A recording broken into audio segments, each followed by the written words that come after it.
Should be streaming. Alrighty. Sweet. Right back where we left off, Tom blew the O Stone. Brian appears to have drawn Noble Hierarch and played that, and now here comes Tom. Here comes Tom with double worm coil engine. He drew the Tron piece. Oh, did he draw the Tron piece? He did. They're both going to get paths, so there is that. Double worm coil engine. Yeah, Tom's got to be feeling good, but it's not actually over because they both run into Path to Exile. It's not over, certainly, but it's not looking good for Kibler. Yeah, I mean, even though the second path clears away a worm coil, now there's just Karns for days. And Brian needs, like, well, Tarmogoyf, okay. I was going to say he needs 5 turns to attack and win with Noble Hierarch, but Tarmogoyf hits a little faster than that. Right, but Tom's next play is like Pyroclasm plus Karn, and then he's got a second Karn in backup. So Kibler can draw us enough threats in a row, and potentially could just draw like 2 bolts.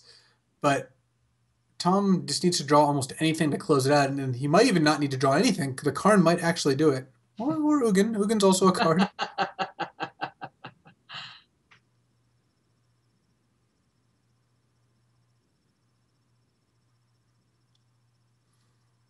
So the question is, do you go Pyroclasm plus Karn, or do you just play Ugin? Ugin's pretty tempting on this board.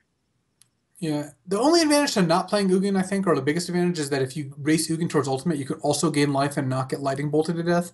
But Ugin getting a nice 2-for-1 is pretty good here. I mean, you're on 4 versus a person with no cards in their hand. Yeah, you're in pretty good shape, I would say. If one of Kibler's best outs is actually to draw Collected Company, because then he could get lethal into play at instant speed. Good point.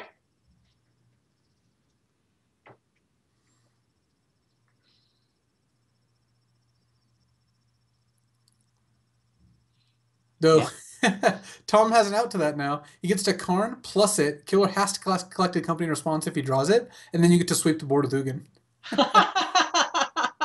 Yeah. Wow. Tom just sweeping the leg here. So mean.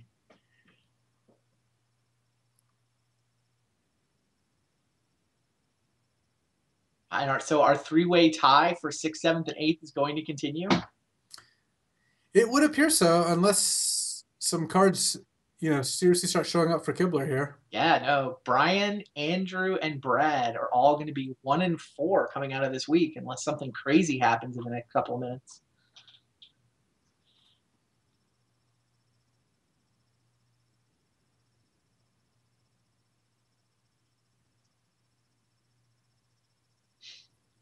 Ugin and Karn teaming up for both game wins. Oh, yeah, now Oblivion Stone makes sure that Collected Company shenanigans can't get him. Land's not going to get it done either. Tom Ross, ladies and gentlemen, mixing it up. I think everybody would have put him on Infect here. Brian certainly had plenty of creature removal spells in his deck between Lightning Bolts and Path to Exiles. But yeah, and Grim Lavamancers and Spellskites in his sideboard. But yeah, no Infect anywhere in the field this week. Instead, there's multiple copies of the Tron deck. And both the Tron decks won their first round. Oh, that's true. They're actually paired. We get the Tron mirror match. How does that work? It's just, I think, a straight-up race to who gets to Karn their opponent's lands first. Yeah, I can't imagine it's a whole lot more than that. I mean, it's an interesting race to be sure, but it's not. There's not a whole lot of like back and forth punching. I don't actually know how big of a deal Ugin is. It doesn't interact with Karn all that well. Karn seems like the real deal. Yeah, I'll buy that. So yeah, you see Tom running up the score by putting Oblivion Stone counters on his planeswalkers. Gotta make sure Ugin survives the O-Stone. Finally, out of the reliquary. Let's just say I don't think Tom's going to restart the game here. He might ultimate Ugin, though. He might not want to get, Bane fired out or something ridiculous. Sure.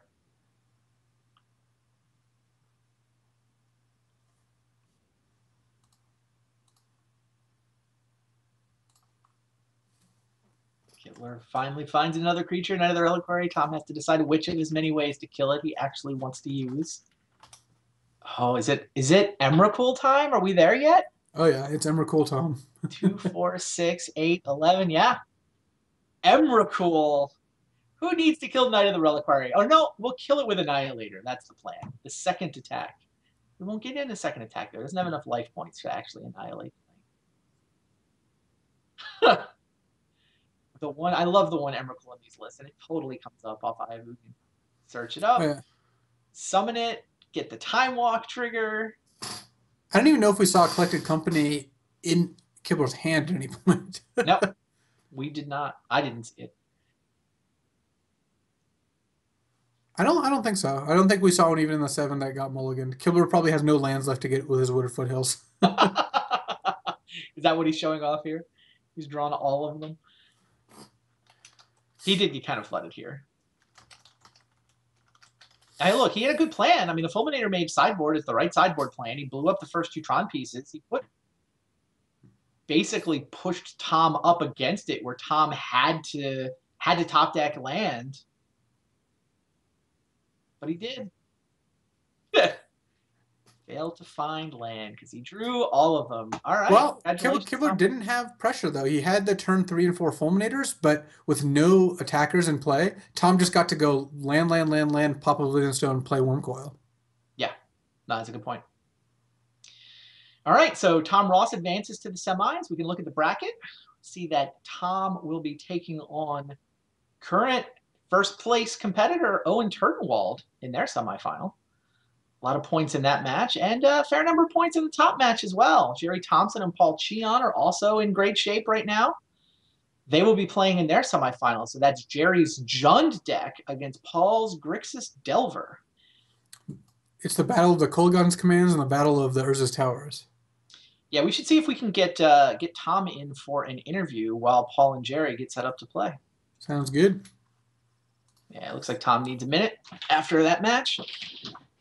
And then we'll chat with him. So what do you think happens in the Jerry versus Paul match? How does that play out?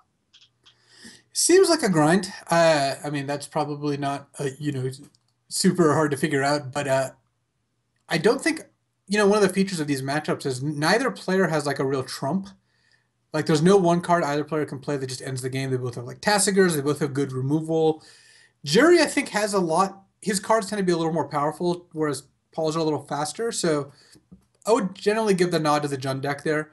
I'd rather be on the Bolt, Terminate, Decay, Kolaghan's Command side than like the Delver side. Yeah, maybe we can put up Jerry's list. Look at this while we get Tom in for a winter interview. Jerry has Tarmogoyf, which is generally pretty good against Delver decks. Even though Paul is playing black, it's still pretty good to have a 4/5 that doesn't die to Lightning Bolt. Like Paul has a Murderous Cut that can kill Tarmogoyf, and that's really about it. Oh, wow. Yeah, Terminate seemed pretty good. And then basically all of Jerry's threats are a little bigger than Paul's and are a little more resilient, and then Jerry has better removal because Paul has more card draw like Probe and Serum Visions and Counter. So Paul is a little faster. He could come out with like a quick Delver plus Angler plus Pyromancer, and Jerry does not have enough time to deploy all his cards. But in general, Jerry's deck is better if the game goes long. Fair enough. Up? All right, let's talk to Tom. Everybody here? What's up? Yeah, well, nice job, Tom. Hey, thank you. That didn't look like an Infect deck, though. What's going on? Yeah, I figure I couldn't really play Infect. People would expect me to play it. But nobody else could play Infect either because, well, if I'm playing it, then people have sideboard hate against it. And Tron just so happens to be Infect's best matchup, so nobody can play Tron either, except Owen. I guess he's playing it too. But I figured there'd be a lot of fair decks around, some Jund, some Junk, things like that. It'd be a good choice against Kibler. He's known for fairness. Yes, Kibler's decks don't often veer into the land of the unfair, and Tron's pretty good against Loxodon Smiter. Yeah, it's definitely true. Yeah, it seems like a great call. Like you got a Jund, you got an Obzon, you got I don't know. The Tron Mirror, maybe that's not one you were expecting? No, I didn't expect it at all. And it looked like Owen's deck has a lot more powerful cards than mine does. I heard he has 4 Ugins. Yeah, he does. He basically has Ugins where you have Oblivion Stones. Well, I don't know. Probably would in go a the long while. yeah, in the Tron matchup, I think I'd rather have Oblivion Stone though. I actually don't know if Ugin's good. Yeah, I don't know. It's a powerful card. It doesn't really sweep anything, but it's tough to get rid of. It's have to O-stone it or Carnet. Maybe it's not that good. I can imagine we'll find out. You were paired against Owen in the semifinals. I have some more Eldrazi's in my sideboard. They might be better than Ugin, actually. Yeah, the Eldrazi's look pretty sweet. That does make sense. Mhm. Any particular moments from the matchup against Brian that stuck out in your mind? When he didn't do anything on turns 1 or 2, that really stuck out. Yeah. Felt Yeah, pretty the good Zoo about really that. needs to Yeah. come out pretty fast to try to run Tron over. Right, I was saying in game 2, even though he had turn 3 and 4 Fulminator, because he didn't have like a turn 1 Nacatl, he was just not doing anything. Eventually, he'll just keep playing lands. Yeah, not much pressure. I mean, he had 2 cards in his hand for a long time too, which you can reasonably expect those to be Path to Exile. So maybe playing both Worm Coils wasn't good, but I thought he might just have one and maybe like a Lightning Helix or something. Yeah, it was a path for most of the game, and then he drew the second path toward the right before he played the double Worm Coils. Yeah. It was Still, I efficient mean, you use of didn't mana. have creatures to attack you with while you were trying to put your lands together, right? Yeah, even though he hit me for huge chunks of damage, like 15 with Loxodon Smiter, it's still 4 turns to kill somebody. You'll need to do something before like turn 8. Yeah, Now, do you and have a lot of experience with Tron? Do I? No, I never played the deck before. Well, not. I haven't played the deck on Magic Online. I played it in like playtests, like sessions, just because I need a Tron pilot. But it's not really a deck I play often. I never played it in like a tournament or anything. Okay. But Not your every now and then I presence. do need to get the Tron itch out of you. It's like I just want to like turn 3 Karn people. Just have the inevitability of an Emrakul. It's a fun deck. Now you've got a modern tournament coming up, right? I assume you're playing the Invitational next weekend. Is that right? Yeah, the Starseed Games Invitational in I think it's Columbus this time. Right after the weekend after all the Modern Masters 2 events around the world. You going to get addicted to carning people on turn 3 and surprise us there too? Probably not. It is a deck that I like a lot, but I'll probably play something more down to earth for that and for Grand Prix Charlotte. Right. Yeah, modern definitely a very relevant format for the next couple of months. All right. Well, good luck against Owen. We'll let you sit back. We're going to wait and watch your match after the match between Jerry and Paul. Thanks for chatting with us, though. All right. Thank you, too. All right. We will be right back. After these messages, we'll have the semifinals between Jerry Thompson and Paul Cheon.